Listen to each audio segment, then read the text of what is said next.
So, kamusta ang pakiramdam mo ngayon? Masaya ka ba na may naipupundar ka at malaki ang nagagawa mo for your family? Sobrang saya po. Yung makita ko sila na sobrang saya. Yung lahat, lalo yung nanay ko na lahat ng hindi niya na-experience, pinapa-experience ko sa kanya lahat. Kasi nakwento niya yung buhay niya dati nung mga bata pa sila. Talagang sobrang hirap din ang buhay nila. Kaya ngayon na siya yung parang isa sa lucky charm ko na Sino? si mother ko po. Nandito yung nanay mo. Nasaan yung nanay niya? Ayun, si nanay.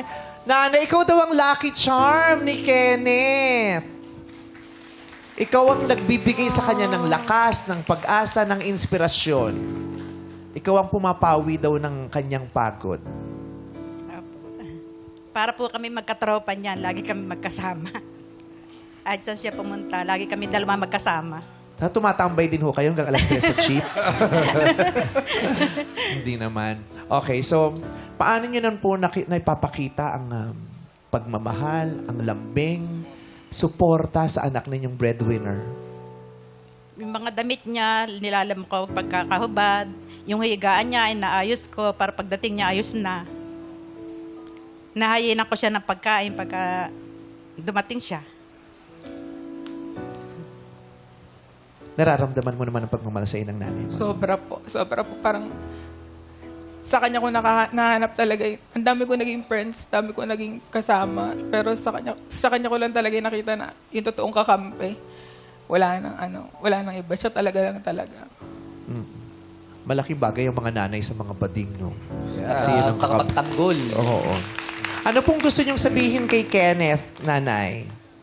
Salamat. Salamat sa lahat ng tulong mo sa ating pamilya, sa mga pamangkin. Tuwang-tuwa lagi sila pag nadating ka, lagi kami pasalubong sa kanila.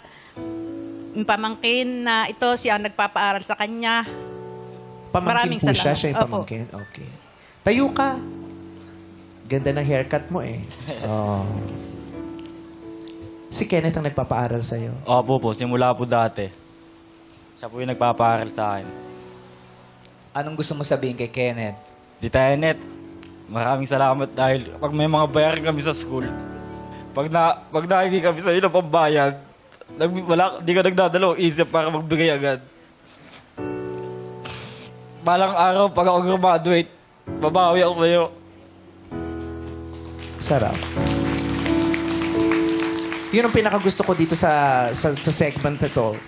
Yung napibigyan talaga natin ng honor sila at napag-uusapan natin ang kanilang mga sitwasyon. Tama. Di ba? Kasi alam na, lagi nababanggit yan, may breadwinner, maraming breadwinners, di ba? Nababanggit lang. Pero talaga bang nalalaman ba natin talaga ang sitwasyon ng mga breadwinners? Kasi inaalam natin ang sitwasyon ng pamilya ng breadwinners. Bakit siya nag-breadwinner? Anong kondisyon ng pamilya niya? Anong ginagawa? Pero yung sitwasyon mismo ng breadwinner, yung damdamin niya, hindi natin laging napag-uusapan. Kaya ngayon, napag-uusapan natin siya. At nabibigyan natin ng parangal yung mga breadwinners na katulad ni Kenneth. At ang sarap na nagbibigyan natin sila ng pagkakataon na masabi yan.